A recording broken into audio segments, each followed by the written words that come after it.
US এর opportunities আর আয়ারল্যান্ডের অপরচুনিটিস কখনোই এক হবে না। USA is one of the best country.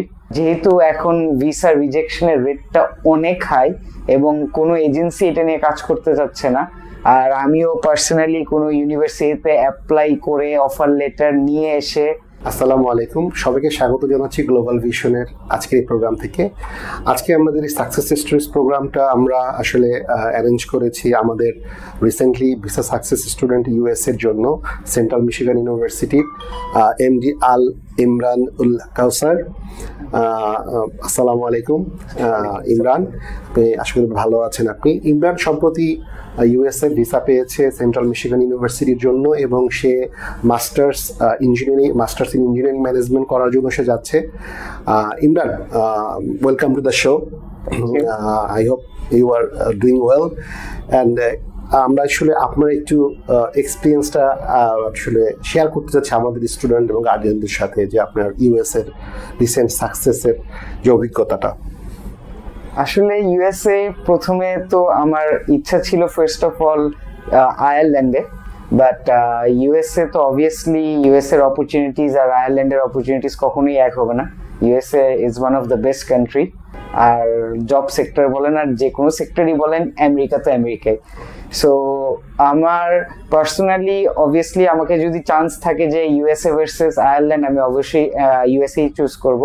But যেহেতু এখন ভিসা রিজেকশনের রেটটা অনেক হাই এবং কোনো এজেন্সি এটা নিয়ে কাজ করতে চাচ্ছে না, আর আমিও পার্সোনালি কোনো ইউনিভার্সিটিতে অ্যাপ্লাই করে অফার লেটার নিয়ে এসে তারপর হচ্ছে বাকি প্রসেসগুলো করা আমার একার জন্য টাফ হয়ে যাবে। সো যাক, আলহামদুলিল্লাহ পরে গ্লোবাল ভিশনের কন্ট্যাক্ট পেলাম অনলাইনের মাধ্যমেই। তো পরে হচ্ছে আপনাদের গ্লোবাল ভিশনের দিদার ভাইয়া যে ছিল, উনি আমাকে পুরোটা প্রসেস হেল্প করছে এবং উনি একমাত্র এজেন্সি যে আমাকে বলছে যে আমরা আপনার জন্য ইউএস এর জন্য ইনশাল্লাহ ট্রাই করব। রাইট, অ্যান্ড আমরা ইনশাল্লাহ আল্লাহ আমাদের সাকসেস দিয়েছেন, আলহামদুলিল্লাহ। ইমরান, আমরা জেনেছি যে আপনি পড়াশোনা করেছেন মালয়েশিয়ান ইউনিভার্সিটিতে, আপনার ব্যাচেলর কমপ্লিট করেছেন মেকানিক্যাল ইঞ্জিনিয়ারিং এ। আর আমরাও ইউনিভার্সিটির একজন পার্টনার, এবং আমরা অনেক সময় এই জিনিসটা বলি স্টুডেন্টদেরকে যে অনেক সময় যেটা হচ্ছে যে মালয়েশিয়া যেহেতু এখন one of the desired study destination, অনেকে এখানে পড়াশোনা করে আসলে যে তাকে প্রিপেয়ার করার জন্য ইউএস, কানাডা, অস্ট্রেলিয়ার জন্য। সো আপনার এক্সপিরিয়েন্সটা কেমন ছিল ইউনিভার্সিটিতে? আমি আসলে ইউনিভার্সিটিতে ওটাও আমার ওটা তো অনেক আগের কথা, আমি ওটাও একটা এজেন্সির মাধ্যমে অ্যাপ্লাই করা। বাট আমার ফার্স্ট অফ অল টার্গেট ছিল হচ্ছে হেরিয়েট ওয়াট ইউনিভার্সিটিতে। তো আলহামদুলিল্লাহ ওখান থেকে আমি আমার ফাউন্ডেশন শেষ করছি। তো শেষ করার পরে ইন্টিতে আমি মানে হেরিয়েট ওয়াটই কন্টিনিউ করতে পারতাম, বাট আমি তো টেইলার্স, ইন্টি, তারপর সেগি, আরও কয়েকটা ইউনিভার্সিটিতে অ্যাপ্লাই করছি। জাস্ট ইন্টি আমাকে ফরচুনেটলি আমাকে একটা হিউজ অ্যামাউন্টের একটা স্কলারশিপ দেয়। রাইট, প্লাস হচ্ছে আপনি যদি ওয়ার্ল্ড ওয়াইড না চিন্তা করে যদি জাস্ট মালয়েশিয়ার র্যাঙ্কিং চিন্তা করেন, INTI is one of the best. কারণ ওদের যে অ্যালুমনি যারা আছে ইন্টির থেকেই পাশ করা বেশি। সো ইন মালয়েশিয়া ইন্টির র্যাঙ্কিং অনেক ভালো।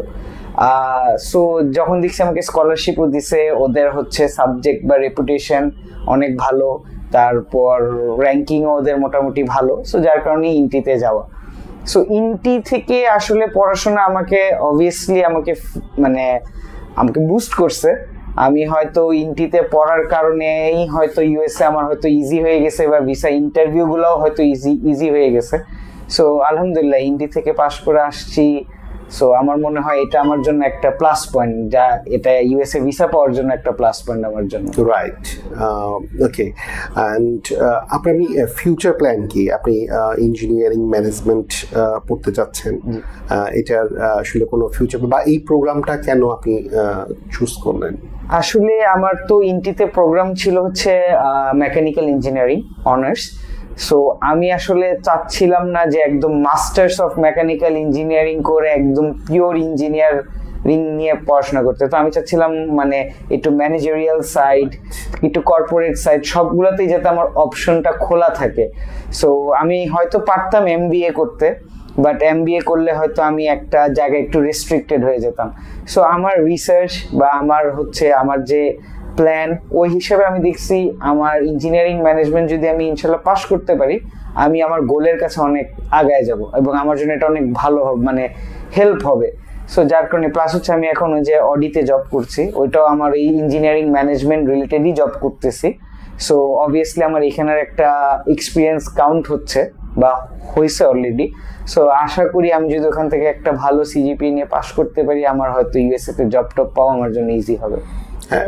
এটা করে যে not only US, global, actually globally you will be eligible, সেটা আছে ইনশাল্লাহ। আর একটা বিষয় ছিল যে সেন্ট্রাল মিশিগান কেন অন্য ইউনিভার্সিটির প্রেফারেন্সে? সেন্ট্রাল মিশিগান আসলে চুজ করার প্রথম রিজনটা হচ্ছে আমি একটু ছোটবেলা থেকেই গাড়ির প্রতি ফ্যাসিনেটেড।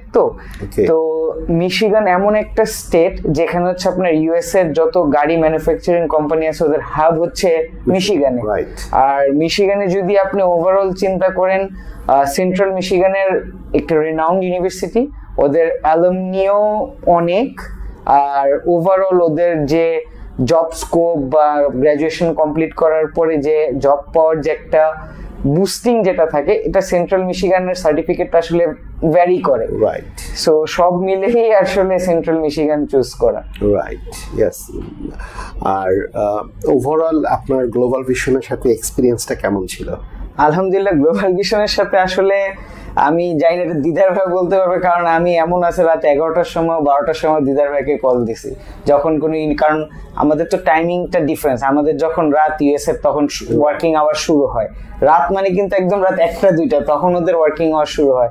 সো দেখা গেছে রাতে 11টা 12টার সময় আমি দিদার ভাইকে মেসেজ দিছি, কল দিছি, উনি আমাকে রিপ্লাই করে গেছে। এমন হয়নি এখন পর্যন্ত যে আমি ওনাকে বলছি বা উনি হেল্প করে নাই। সো আলহামদুলিল্লাহ যে আমি গ্লোবাল ভিশনে আসছিলাম আর আপনাদের হেল্প পেয়েছি। সো ওই ইউএসএ ভিসা পাওয়া পর্যন্ত পুরাটা ক্রেডিট আসলে সবারই, এই গ্লোবাল ভিশনও is one of the part of that. So আমি অলওয়েজ গ্রেটফুল থাকবো। আমি জানি না ফিউচার কি হবে, সো বাট এই গ্লোবাল ভিশন দিদার ভাইকে আমি সবসময় মনে রাখবো। Thank you very much.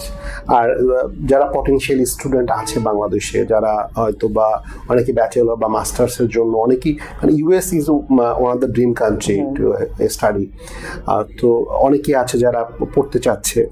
তো যেমন অনেক সময় আছে যে দেখা গেছে যে হয়তো সে পড়তে চাচ্ছে, বাট তার হয়তো এই মোমেন্টে সে হয়তো সেইভাবে কনফিডেন্ট না।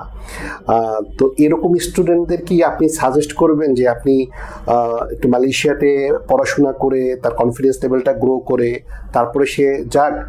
আর যদি কেউ এই কনফিডেন্স লেভেল তার থাকে বাংলাদেশে, তাহলে সে কিভাবে ইউএসটাকে সে অ্যাপ্লাই করতে পারে? আমি যদি আমার পার্সোনাল এক্সপিরিয়েন্স থেকে বলি, আমাদের আসলে বাংলাদেশের কালচারটা কি, আমরা ছোটবেলা থেকেই ফ্যামিলি ওরিয়েন্টেড।